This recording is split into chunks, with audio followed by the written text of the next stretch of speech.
Why have you dedicated a giant chunk of your life, the last more than year, to this effort? I think first because it needed to be done. Someone needed to stand up and do this. But if you go back, I didn't grow up with money.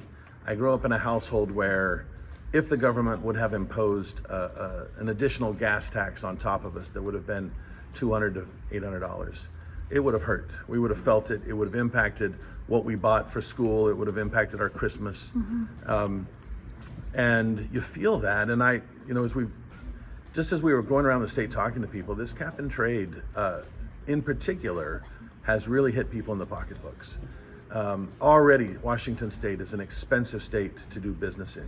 It's an expensive state to get childcare in. It's an expensive state to buy a home. It's an expensive state to buy groceries.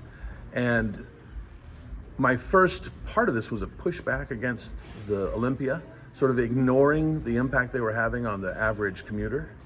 As I've dived into it deeper, I'm discovering more and more a lot of the expensive nature of living in Washington State is not, it's not because of Washington State itself, it's because Olympia is making rules and regulations that make it expensive to build houses, make it expensive to be a daycare provider, make it expensive to run a school, make it expensive to buy a home, make it expensive to buy groceries. And so it has, I think in a way, evolved as I've been doing this into a pushback against an overburdened, overbearing bureaucratic state that doesn't really care about the people that it's governing.